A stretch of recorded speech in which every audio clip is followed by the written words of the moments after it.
All right, guys, so I'm pretty sure a lot of you have heard that the Democrats and Joe Biden is going to move forward with spending more money to try to spend our way out of a pandemic that we only can get out of by opening up, right? That's the ironic part about this whole, stimulus talks, right? I'm not against stimulus. You guys know I've been pretty pro stimulus for the most part. However, the more I think about it, the more I start to reflect, it really has become apparent to me that these stimulus packages really are not going to be effective as they should be as long as we continue to have policies that are keeping schools closed, businesses closed, the economy closed.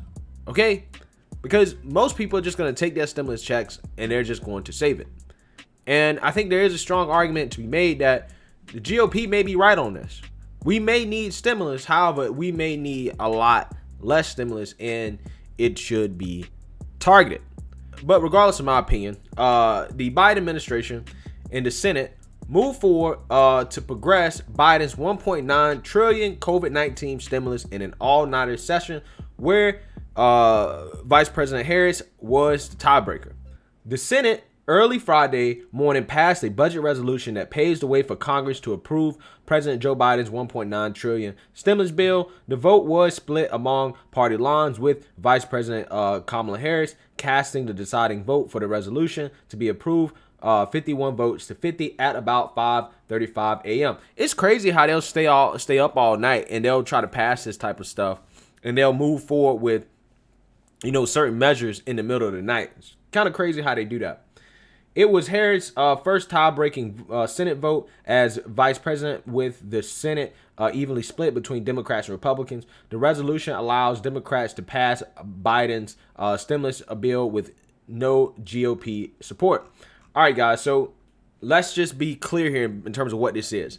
This is simply a resolution for them to go ahead and start negotiating on the stimulus package using the budget reconciliation process, right? Which they only need 51 votes to pass. Now, this is something I talked about before in one of my first videos, breaking down what is in Biden's stimulus plan. And if you want to know what's in Biden's stimulus plan, then you should go watch that video. I really don't have time to go over everything that's in it in this video. This is just about them moving forward with the process.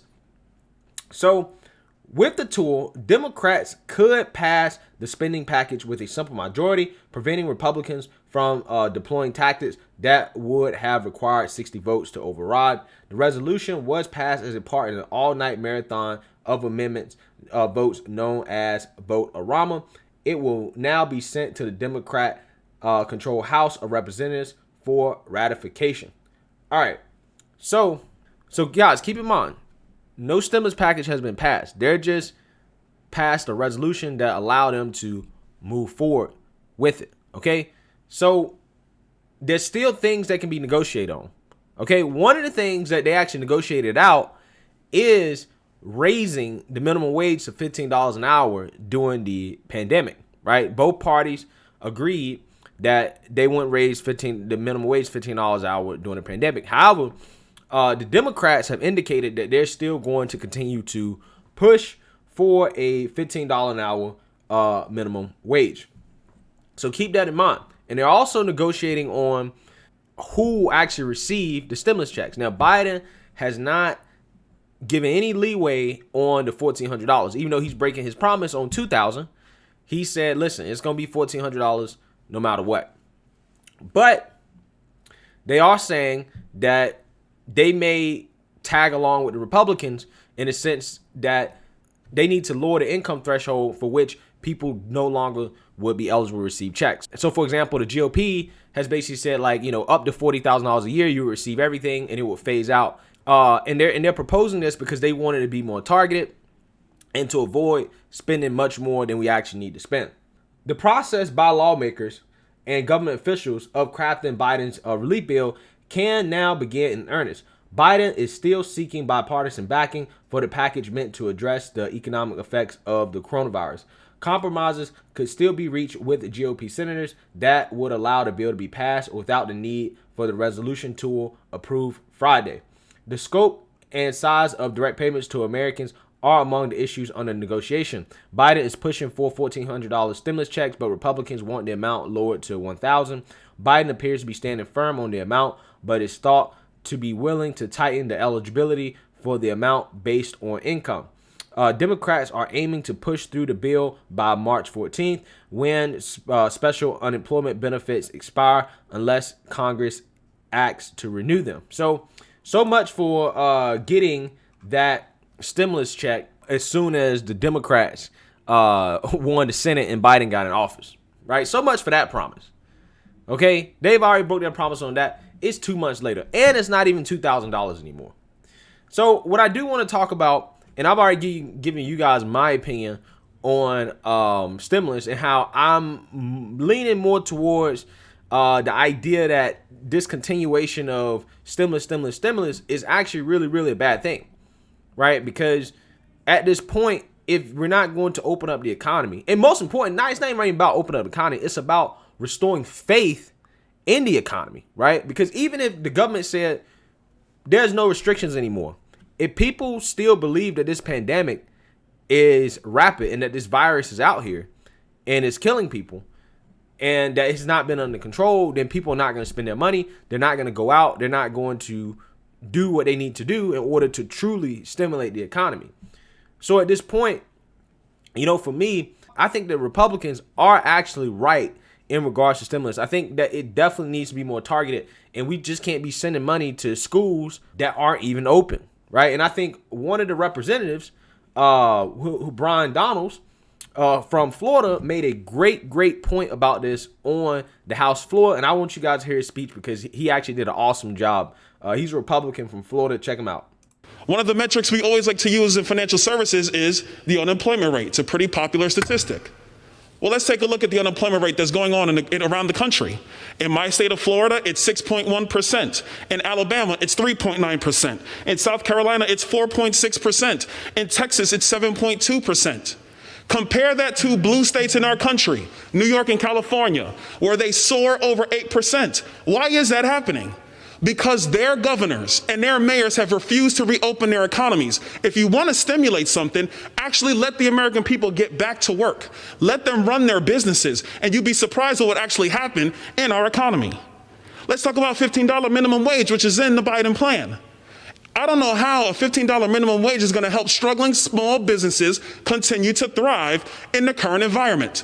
Furthermore, what we have already seen with the $15 minimum wage is that it has led to workers actually getting less hours at the jobs that they have. I don't see how that is actually helping anybody stimulate an economy.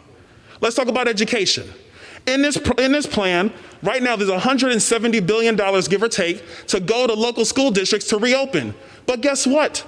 If they're picketing outside of the school district school board in Chicago to not go back into the classroom, what is this additional money actually doing? In Florida, we've been open in our schools. We have done this, and there are tens of billions of dollars already available to help school districts reopen. All they need is leadership. They don't need more money. The last thing I want to add is this for state and local governments. Every state government and every local government either gets their money from income taxes, sales taxes like in the great state of Florida, property taxes on the local level. This is typically how you get your revenue. If you want to help state and local governments take care of their revenue problems, they should open up. They should not come back to this capital and get money. Because why should Florida pay for New York? Except for the fact that the only thing that New York has done is help the real estate markets in Florida because New Yorkers are fleeing New York to come to the great state of Florida. I heard nothing but facts there. Somebody let me know if I'm wrong, right? That was a pretty good argument from my guy about how these stimulus packages are kind of getting out of control, and are they really going to help, considering the fact that a lot of these blue states are continuing to stay closed. I mean, you have teachers that don't even want to show up and go to school. So why do you need money to open up schools for teachers who don't want to go to school and teach? Okay, I mean that again, this is common sense. This is not difficult stuff to understand. Again, I'm not against stimulus. I'm just saying at this point, I think that with the amount of money that we're spending, right, we have to be aware of the potential long-term inflationary impact of continue to spend money. And again, if we continue to spend this money and the virus numbers don't get better, are the Democrats going to come back to the well to want to spend more? Biden's already saying he wants to do a $1 trillion infrastructure bill, which I don't disagree with. Trump wanted to do that as well, except McConnell blocked it. So I don't disagree with the infrastructure spending.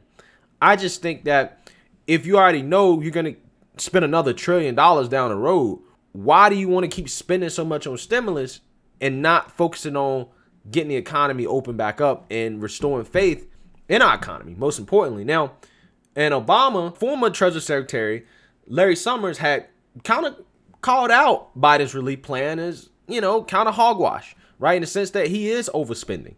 And Jared Bernstein, who's a member of Biden's White House Council of Economic Advisors, had responded to that. And I want you guys to also listen to this as well, too, because this is kind of his counter argument to the idea that Biden's overspending can cause some inflation.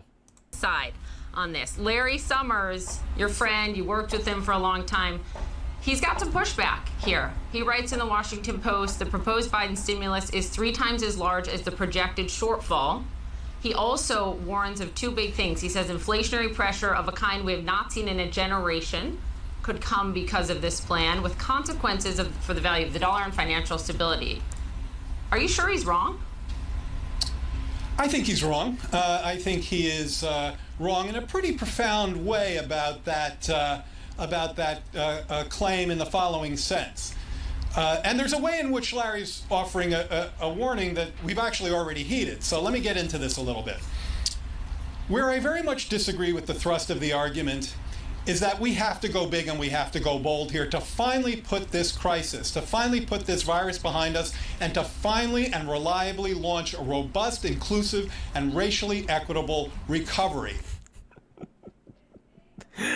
A robust and inclusive and racially equitable recovery. What the hell does that mean? Right? These people can't even talk about economics without implementing some wokenomics in it. Hey, this is wokenomics. But, I do want to challenge him on that because he's saying that the stimulus, is going to be used to reopen the economy. I'm not sure about that. I'm not buying that at all. Right? Is stimulus really going to be used to reopen the economy? Right? Like, are you really trying to reopen the economy after this? Maybe they are. Who knows? I mean, I would imagine that the infrastructure bill that Biden wants is going to provide jobs, obviously. But are we really opening up the economy? Because in order to really open up the economy, Joe Biden has to go out there and basically say this pandemic is over. That's the honest to God truth, because you have to restore confidence.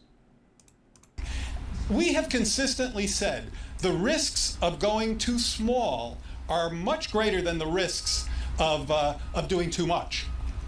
Now, that doesn't mean there are no risks engaged in the kind of work that we're doing, because that's always the case in an economy. But what Larry is worrying about here is inflation overheating. And right now, we have inflation that's been below the Fed's target rate of 2% for well over a decade. And yeah, that's true. That's 100% true. But we haven't spent the way we spent the last year. Okay, right? Like there's a difference. It's one thing to say, okay, yes, we've had some deficits, right, over the past 10 years or so since the Great Recession, and inflation has been tamed. However, we have not spent the way we spent the last year. We've injected so much money into the economy. Money is so cheap. Okay, we have not seen this type of cheap money before in a long time, and we've never injected this much money into the economy before. Okay, so we don't know what this possibly could do for inflation long term, right? But at some point, inflation will creep up. I mean, it exists. Just because it's been non-existent for a little bit doesn't mean that it's not going to creep back up. So we also have tremendous unused capacity in this economy. We have Black and Hispanic unemployment rates around 9%. We have 10 million people unemployed. We have what? Does white unemployment rate not matter? Why can't you just get a whole unemployment rate, bro? I mean, if you're gonna say Black and brown, why don't you just go ahead and throw white in there too? Or just give the whole unemployment rate. Why do you got to just make it, oh, this is just really affecting black people. This is really affecting Hispanic people. People of color just suffering so much. This is why we really have to do it. If you really have to use race as the crux of your argument to try to sell this bill, something's wrong with your bill, dog. Have 2.5 million fewer women in the labor force who aren't even counted in the unemployment rate out of the labor force because of their care responsibility. So wait, let me just finish, Poppy. Sure. It is all that capacity that the American Rescue Plan plans to get back online into this economy, primarily through controlling the virus, distributing the vaccine, and providing people the relief they need to get to the other side. That's not overheating. It doesn't mean there won't be some heat. And where Larry got something importantly wrong, by the way, is by suggesting that the administration was being dismissive of any potential inflationary pressures. Okay, I don't think he was writing. I mean, he knew this was going to not make you guys happy. He's your friend. He worked with you through the Great Recession. I think he's pointing out something that is. He did, but he's worried. He's worried about this. I think it's important to address. Final question for you. The numbers this morning were tragic on the job front, I think. We've still got 40% of the unemployed, long-term unemployed. And you know those University of Chicago economists who said 42% of the jobs lost are never going to come back. They're never going to come back. A stimulus check's not going to help them. UI eventually will run out. What is the Biden plan for the permanent job loss? So that's a very important point that you just made. That number is probably not as well known as it should be. 40% of the 10 million unemployed, so about 4 million unemployed people have been so for 6 months or longer. That is a highly elevated level, and it represents a shift, as your question suggests, from temporary layoff into permanent layoff. So people need relief to get to the other side of the crisis, of course, and that's very much part of the plan. But we also have to make sure that our businesses have the support that they need to get through this. You know, there are many economically viable businesses and many entrepreneurs of color who haven't gotten the assistance that they should. So we have to make sure that that stays intact. On the other side... Bro, this dude is super woke. This man is super woke, okay? The white guilt running through his veins is something serious, man. I'm telling you. Of the crisis is really where we really get to the answer to your question, and that's the building back agenda, building back better agenda, as per a robust and racially equitable recovery. My God, man, that was sad. That was sad. But yeah, man. So there you have it. The Biden administration feels that they can just keep spending into infinity and beyond, and we will see what happens moving forward. But as of right now, they are moving forward with a process that will allow them to basically do whatever they want with or without the Republican support. We will see if they give in to some of the Republican demands. Biden has said that he wants to be bipartisan. However, I mean, he's also signaling that I ain't gonna be bipartisan. The Republicans don't meet me halfway on some things. So, you know, we'll see what happens. But let me know what you guys think. Make sure you like, comment, and subscribe. Most importantly, share a Black Conservative Perspective. Peace.